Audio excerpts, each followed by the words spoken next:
পড়াশোনার পাশাপাশি রোজগারের নতুন দিশা দেখাচ্ছে এগরা কলেজের এক ছাত্রী। বাড়িতে বসেই সে বানাচ্ছে হ্যান্ডমেড জুয়েলারি। তার তৈরি হ্যান্ডমেড জুয়েলারির চাহিদাও বেশ ভালোই রয়েছে স্থানীয় এলাকায়। শুরুতে খুব একটা ভালো না হলেও এখন পড়াশোনার পাশাপাশি ভালোই রোজগার করছে সে। পূর্ব মেদিনীপুর জেলার পটাশপুরের অমরপুর গ্রামের প্রতিমা মাঝি এগরা সারদা শশীভূষণ কলেজের স্নাতকোত্তর দ্বিতীয় বর্ষের ছাত্রী সে। ছোটবেলা থেকেই নিজের পায়ে দাঁড়ানোর স্বপ্ন ছিল তার। স্নাতক পাশ করার পর থেকে নতুন কিছু করার কথা ভাবতে শুরু করে প্রতিমা। পড়াশোনার পাশাপাশি কিছু উপার্জন করার ইচ্ছা থেকেই হ্যান্ডমেড জুয়েলারি তৈরি করার সিদ্ধান্ত নিয়েছে। আমি ইমেজ সেকেন্ড ইয়ারে পড়াশোনা করি, তার সঙ্গে হোমমেড ক্লে জুয়েলারি বানাই।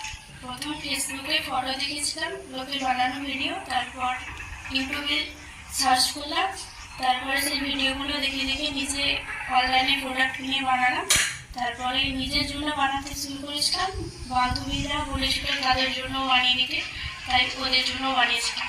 আমি যখন তৈরি করেছিলাম নিজের শখের জন্যই তৈরি করেছিলাম। তারপর দুর্গাপুজোর সময় দোকানে বলেছিল, তাই দিয়েছিলাম। তো 100-150 এরকম বিক্রি হয়। পদ্মের উপরে বানিয়েছি, জবার উপরে, চোকার।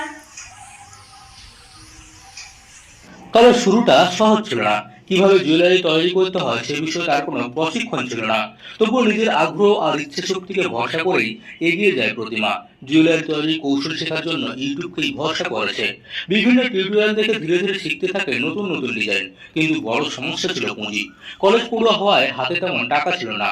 তাই টিউশনের খরচ বাঁচিয়ে মাত্র 400 টাকা জোগাড় করে প্রতিমা।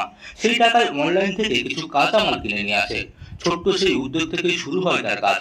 প্রথমে কয়েকটি জুয়েলারি তৈরি করে বন্ধুদের দেখায়। বন্ধুরাই প্রথম তার কাছ থেকে জুয়েলারি কেনে। এতে তার আত্মবিশ্বাস বাড়ে। এরপর ধীরে ধীরে আশেপাশের মানুষও তার কাজের কথা জানতে পারে। স্থানীয় দোকান থেকেও তার কাছে অর্ডার আসতে শুরু করে। প্রতিমা জুয়েলারির বিশেষত্ব তার সৃজনশীলতা। প্রতিটি ডিজাইনে থাকে নতুনত্ব। তার তৈরি জুয়েলারির মধ্যে রয়েছে হাতের চুড়ি, গলার হার ও কানের দুল সহ নানান ধরনের অলংকার। সবকিছুই সে নিজের হাতে যত্ন করে তৈরি করে। পাশাপাশি সোশ্যাল মিডিয়াতেও কাজে লাগায় প্রতিমা। নিজের তৈরি জুয়েলারির ছবি নিয়মিত আপলোড করেছে। সেই ছবি দেখেই অনেক ক্রেতা আগ্রহ দেখাতে শুরু করেন। সোশ্যাল মিডিয়া থেকে তার কাছে অর্ডার আসছে। এখন তার তৈরি জুয়েলারির চাহিদা ধীরে ধীরে বাড়ছে। স্থানীয় দোকানের পাশাপাশি অনলাইনের মাধ্যমেও বিক্রি হচ্ছে তার জিনিস। প্রতিমা প্রমাণ করেছে ইচ্ছা থাকলে উপায় হয়। ভবিষ্যতে নিজের একটি বড় ব্র্যান্ড তৈরি করার স্বপ্ন দেখছে সে। পূর্ব মেদিনীপুরের পটাশপুর থেকে মদন মাইতির রিপোর্ট, লোকালিটির বাংলা।